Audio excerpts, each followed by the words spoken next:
So, good morning everyone. This is Amit here, and in today's session, we'll be discussing about an algorithm which will help us to analyze the past trends using time series analysis. So, the title of this topic would be an introduction to time series analysis. So, let's quickly jump into the topics, the lesson plan. So, the first topic would be why we should use time series analysis. So instead of having different machine learning algorithms like linear regression, still we are going for a time series analysis. So the second topic would be what is the definition of time series, which is followed by the components of the time series. So when I say about the components, there are basically four different components of time series. So the first one is trend, which is followed by the seasonality part, seasonality. Then comes the cyclicity part, cyclicity, and finally the irregularity part, component of the time series data. So the third topic would be when we should not use our time series data. So basically there are two conditions or two situations wherein there will be no use of using time series data. So that we'll be discussing in the fourth component. So the next would be the stationarity part, which is the basic assumption of a time series data. So in order to perform any sophisticated models like exponential smoothing model or Holt linear winter model or any ARIMA model, uh, our time series data, it should fulfill a prerequisite, that is our data should be not stationarity in nature. So basically in real life scenarios, the data which I have seen, whichever data, it is non-stationary data. So what are the methods? So basically there will be two methods, that is the visual as well as the augmented Dickey-Fuller test, which will be discussed in the stationarity part. Apart from this, how what will be the remedial methods in order to stationarize the non-stationary data? So it will be done using the transformation of the data or by differentiating the data. So that techniques will be discussing in the fifth topic. Now coming to the sixth topic, it will be the ARIMA model, which stands for auto-regressive integrated moving average model. So here this is one of the most sophisticated model in the domain of the finance, which most of the data analysts they used it in order to predict the future values. So there is no worry to hurry about what exactly this means. I'll go into the detail while discussing this sixth topic. Simultaneously, what I will do is that I will take a real-time data of air passengers from 1949 to 1960, and then I will show the components of that particular air passengers data, the four components, and I will also check for the stationarity of the data, and if that particular data, air passengers data, it is not stationary, then I will stationarize it using different remedial methods. Finally, I will apply a ARIMA model and I will try to predict the future values of this air passengers value. So why exactly time series we should use it? So instead of models like linear regression, wherein we will have a equation like y is equal to alpha plus beta 1 x1 plus beta 2 x2 plus some error term. So here x1 as well as x2 are known as independent variables, while e is the error term, or we can also call it as the residual part, and here y is the dependent variable. So let us take x1 as a education of some person, and x2 as a dummy variable, say male or a female, and y as the income of that person. So what exactly linear regression tells is that based on the independent variables, that is education as well as the the gender of a particular person, the income of that particular person is being predicted. So this is what the basic intuition of a linear regression, wherein the beta 1 as well as the beta 2 are the coefficients or the weightage which is attached to these independent variables. And it basically tells us for a unit change of x1 or say unit change of x2, how much there will be a change in the dependent variable, that is income. That particular thing is being depicted by this beta 1 as well as the beta 2 values, which is also known as the coefficient. So in a real life scenarios, we will have a situation wherein we will be unable to guess or predict which independent variables exactly impacts our dependent variable. So in such kind of scenario, we will be using our time series data. So let's say this is a time series data, wherein on the x-axis always the time will be depicted, and on y-axis, let's say the price of Bitcoin price in dollars is depicted from say 2010 to 2023. So here, this is how time series data it looks like. So if we try to build it or plot it, so this is how it looks like. So in a scenario where we won't have exactly a knowledge about which independent variables impacts the dependent variable. So in such kind of scenario, we use time series analysis. So the definition, coming to the definition part of the time series analysis, basically it is a set of observations at a uh, at a specified times, usually at equal intervals of time. So if I if I have to explain it using a diagram, so here I can explain it. So 2015, here it is 2016, this value could be 2017, this could be 2018. So as I have already said that on the x-axis we are having time, while on y-axis we will have a the sales of a particular company. So now let's see the definition. So here the data is being collected for a very long period of time, and it is also a set of observations. So the first two criteria has been fulfilled. The second criteria or the third criteria is there should be equal interval of times. So whenever I say equal interval of times, the the distance or the interval between two distant data points, it should be equal. So let's say initially we are having an interval of about 1 year from say 2015 to 2016. So similarly, from 2016 to 17 also we are having only a gap of about 1 year. So this gap, it should be consistent. So if we take initially 1 year and then we take a gap of about 2 years, then that particular time series data, it won't be called as a time series data. So the intervals here we see it should be equally distributed over data points. So this is the definition of the time series data. So when we invite, what kind of scenarios we usually use it. So this time series data, it is it is not only useful in the domain of the finance, it is also being widely used in the domain of say biology, in the subjects of biology, in electronics and communication, in signals and processing, and it is also used in reading the electrocardiogram ECG data of a particular person. So apart from this, it is in business domain, it is basically used for forecasting the future value. So whenever the sales of a particular company or the stock price of a particular company, we need to predict it.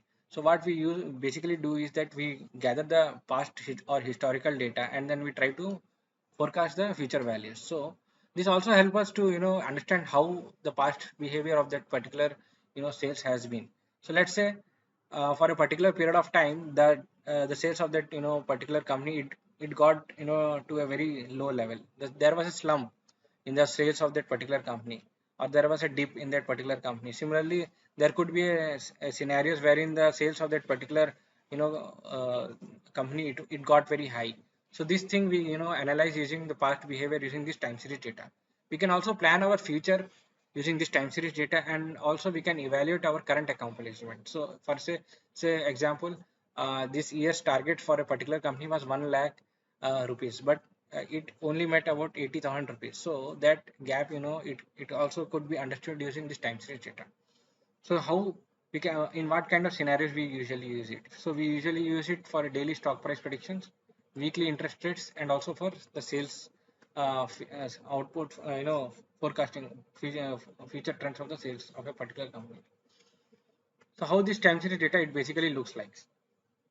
So in an Excel, if we show this particular time series data, it would look on the one column A, we can see there is a date, and on the column B there is a closing price of that particular stock companies. So on the 1st of April we can see 2017, the stock of that particular company, it was about 139.92 US dollars.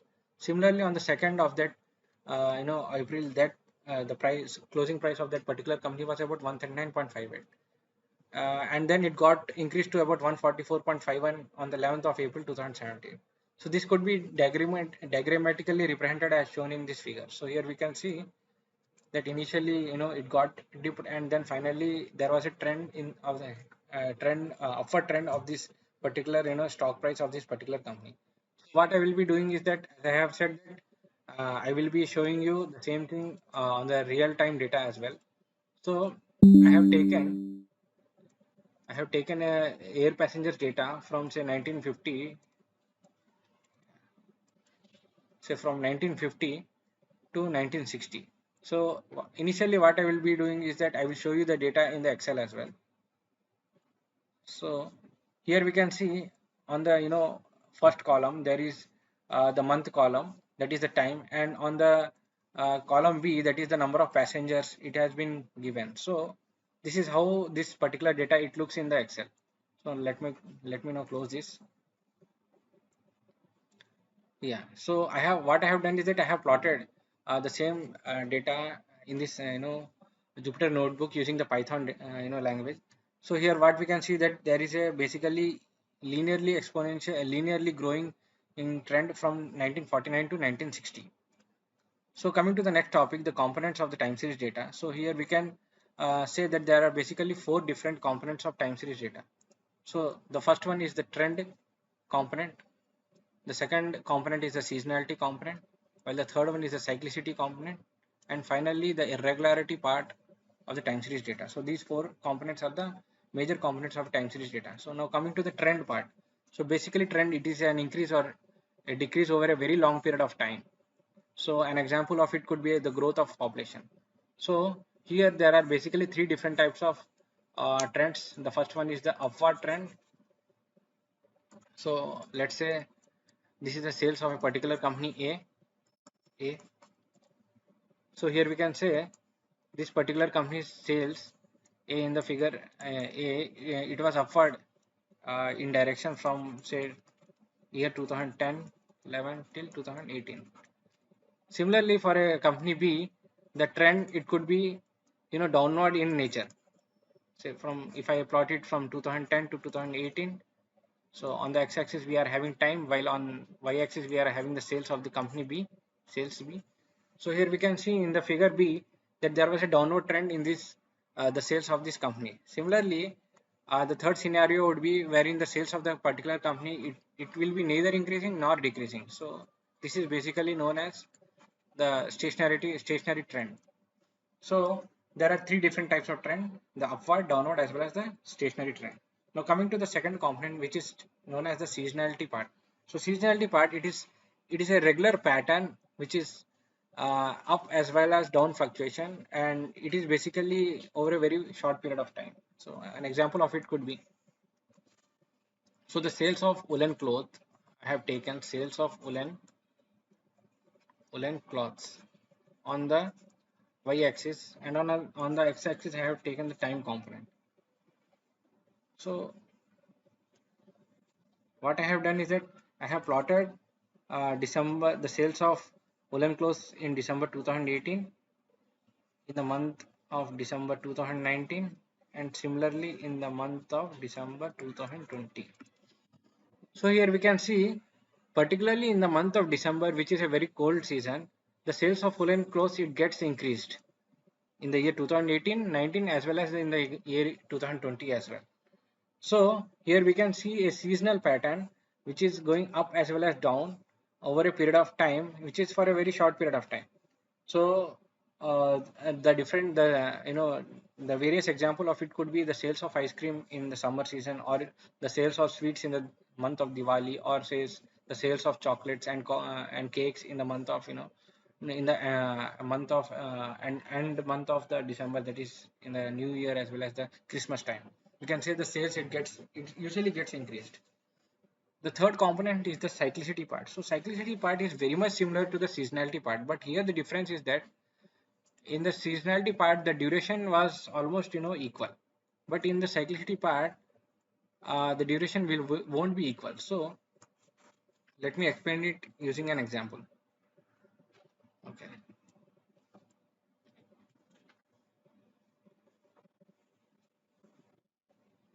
So let's say this was in the year 2008, this was for the year 2012, and this was for the year 2020. So this is time on the x-axis, and on the y-axis we are having economic growth of US. So we know that due to Lehman Brothers or financial crisis in the year 2008, there was a very, there was a recession in not only in US but also all over the world. The same, there was the same situation. So the same situation, same kind of situation, we found it in the year 2012 as well. And in 2000, we faced a situation of COVID pandemic, wherein the economic growth of almost all the country it went down. So here we can see that initially the duration between 2008 to 2012 was 4 years, while the second duration, the interval from 2012 to 2020, it was about 8 years. So here we can see there is a seasonality kind of pattern, but the duration of the two slumps or the two dips, it's not equally distributed. So this is known as cyclicity part. Coming to the fourth component of the time series data, which is due to, it is very much unpredictable, first thing, and it occurs due to several reasons, like say earthquake, flood, as well as war. So recently, during the Ukraine-Russian crisis, we have seen that a slump has been observed in the economic growth in both the Russian as well as the Ukraine country, Ukraine as well.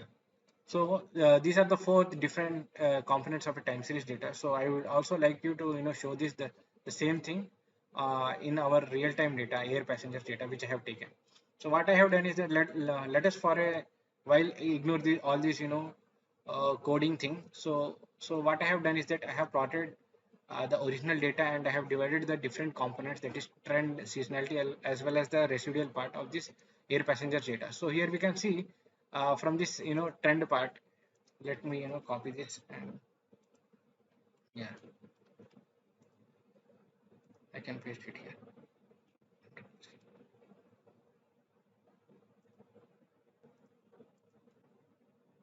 Copy image.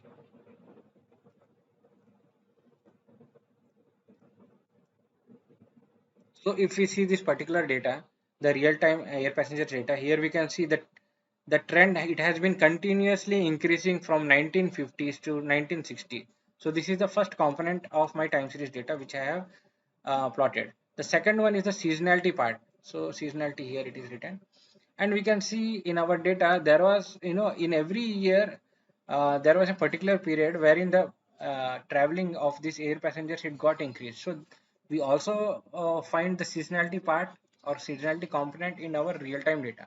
The third is the residual part, or the residual, or the irregularity part. We can see that irregularity part, it is quite random in nature, and there is no particular seasonality or component or trend kind of component attached to this particular data. So here we can see that we are having trend, seasonality, as well as residuals, that is irregularity part in our real-time data. So let me erase this thing. Yes. So when we should not use our time series data. So basically there are two situations. So the first one is whenever our we are having a function which is constant. So here we can see y is equal to f of x is equal to some constant value. Let's say this constant value is 7. So here, whatever the values of x we impute it, let's say we impute the value of x as -2 or -1, 0 or +1 or +2. So whatever the values of x, it's being imputed in the this x function f of x, the value of y, that is the output, it remains constant as 7. So it's meaningless of using time series analysis in this kind of function. Similarly, the second function, wherein we already know a function, say f of x is equal to sine of x, or say cos of x, or some tan of x. So what we do is that if we impute a value of x as say 0, say minus infinity to 0 to 45 to 90 to say infinite. So whatever the value of x we impute in this function, we'll get a particular value of y as an output. So even in this kind of scenario wherein we can easily impute our value of x and we can find the value of y, there is no use of using time series model like ARIMA or exponential smoothing model in this kind of scenarios. So coming to the fifth topic, that is the assumption part, the stationarity part. So what exactly stationarity is. So stationarity, it basically depends on three important factors. So the first one is that whenever we say our data, it is stationary, it depends on the mean value. So in a real-time scenario, I have hardly seen a data which is stationary in nature. So basically, mostly our data will be non-stationary in nature. So whenever we say our data is stationary, we mean that we are having a constant mean. So mean is constant. So the second condition is that our variance, it should be constant. The third condition is that the auto covariance, it should be independent of time. So now we will be discussing these two things regarding stationarity. And now let us take an example wherein I have plotted, a time series data. So for 4 years. So this is year one, this is year two, this is year three, and this is year four. Now here we can see in year one the mean value, it was, say, let us say it was mu one, and for year two the mean value was mu two, while the mean value in the year 3 was mu 3. So here we can clearly see that mu 3 is greater than mu 2, which is greater than mu 1. So we can come to a conclusion wherein mu 1 is not equal to mu 2, which is not equal to mu 3. So we are not having a constant mean, not constant mean, constant mean. So hence we can say this particular data is non-stationary in nature. Similarly, whenever we say we should have a constant variance, so let me show this using an example. Okay, so on x-axis I have plotted time, on a y-axis I have plotted the sales of a particular company. So here we can see I have divided this data as y1, say this was as y2 and this is as y3. So if this is v1, the variance of a this particular sales of a particular company in the year y1, and this was v2, this particular part was v2, variance of the particular company in the year y2. So here we can see that v1 is not equal to v2. Therefore, we can say that whenever we are having different variance, then our this particular time series data is non-stationary in nature. So in these two conditions, we won't have a uh, situation where our data won't be stationary. So how do we basically come to a conclusion, or how do we check whether our data is stationary or not? So basically there are two different methods. The first one is the rolling statistics method, while the second one is the augmented decupleur test. So whenever I say rolling statistics, it simply means we need to plot the data and we need to see it visually whether we are having a constant mean or not. So it is basically a visual technique, and it is not very much useful whenever we are deploying our model in our real-time data. So this is basically a visual technique. Only for a, preliminary cases we can use this. And apart from this, we are having augmented Dickey-Fuller test, whose null hypothesis is that our time series data is not stationary. This is what our null hypothesis is, and our alternative hypothesis is that our time series data is stationary. So whenever we run this augmented Dickey-Fuller test in our data, and then we find our p-value greater than 0.05, then we simply accept our null hypothesis that our time series data is not stationary in nature. Let's say after transformation our data p-value data is less than 0.05, then we can simply reject our null hypothesis and we can accept our alternative hypothesis that our data it has become stationary in nature. So let me walk you through this real-time data. I will show you through real-time data how I have calculated, check whether my data is stationary in nature or not. So initially what I have done is that I have plotted the mean as well as the standard deviation of this particular air passengers data.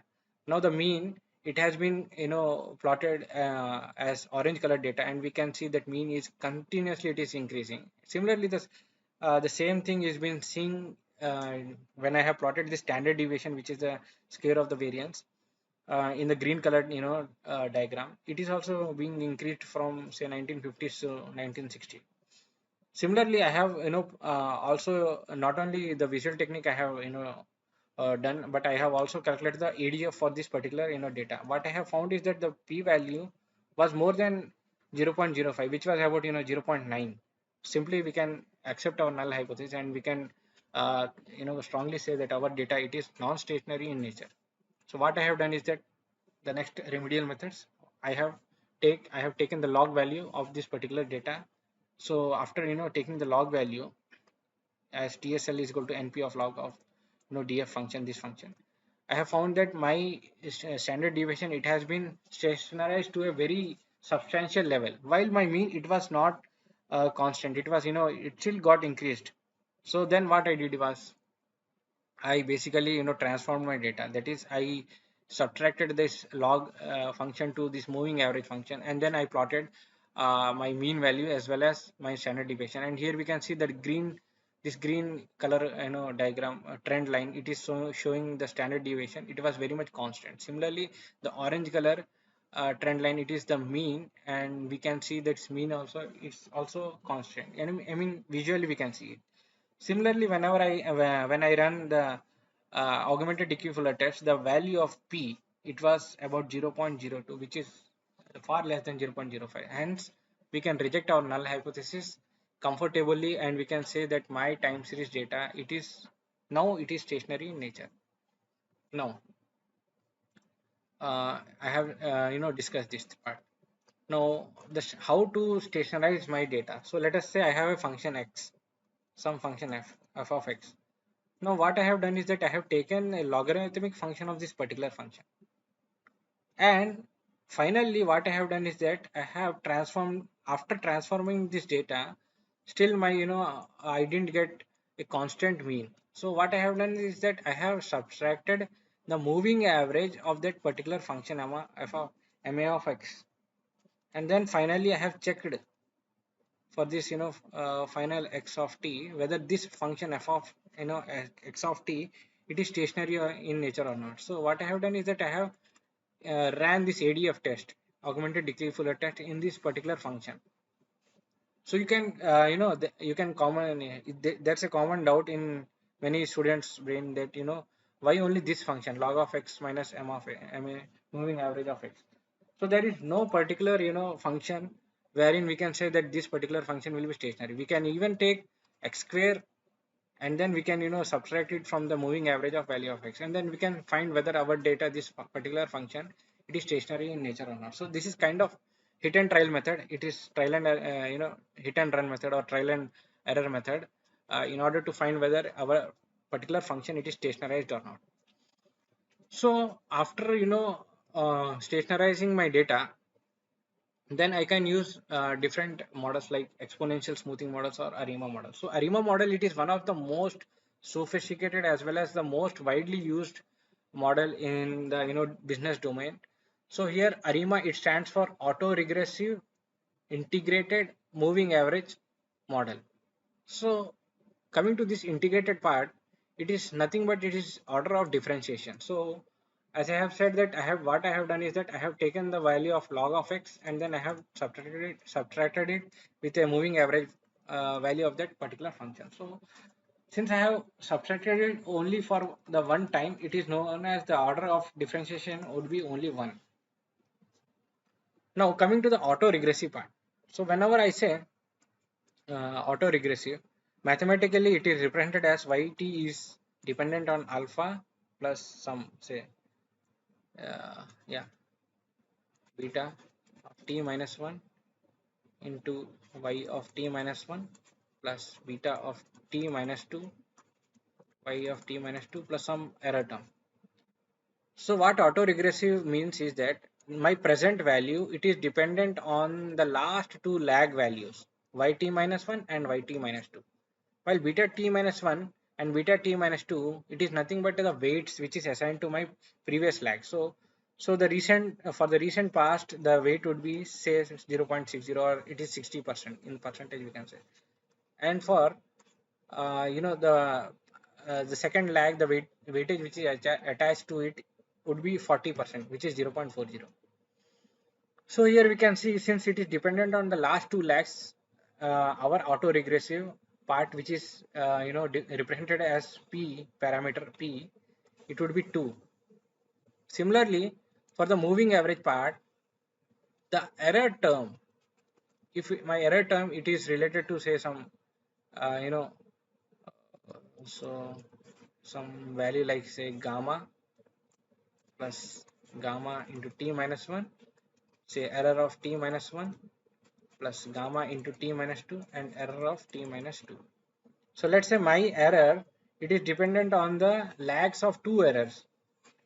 So in this kind of scenario, we will have a moving average part which will be represented as q, and since it is dependent on the last two lags, my q value will be 2. So finally, this ARIMA model, let me erase this thing. Finally, this ARIMA model, which is represented by P, comma D, comma Q, in this kind of scenario will be 2, comma 1, comma 2. Now this, in reality, this P as well as this Q, it is being predicted using the ACF as well as the PACF graphs, which is known as autocorrelation function and partial autocorrelation functions. So in the real life scenario, I would like to show you how this ACF as well as PACF graph has been plotted and it has been, you know, predicted. So this is the autocorrelation function, and this is the partial autocorrelation function. So from this ACF as well as PACF graph, I have come to the conclusion that my ARIMA model should be ARIMA 1, 1, 1. So finally, this model it was used for the prediction purpose, and this is the original as well as the forecasted value, wherein the original value is being represented by the yellow, sorry, the blue color trend line, and the forecasted value it was being depicted by the orange color diagram. So here we can see this is basically the graph. This is basically the graph, and here we can see the error basically it is denoted as original value minus the forecasted value. So uh, if this original as well as the forecasted value it is too much low, say it is about nearly about say 0, so then we can say our model it predicted very good, so the accuracy of my particular model was very good. This is what the conclusion could be. So here we can see that my original, the gap between the blue as well as the original trend line was very much low. So here we can see, clearly we can see that my model ARIMA 1, 1 it predicted the future values very well because the error was too small, and hence the it followed the blue color line which was very much similar to that orange color line. Hence, we can say our model it predicted very accurately the future values. So this is all about an introduction to time series models. So thank you everyone in order to give me this opportunity to present my presentation in front of you.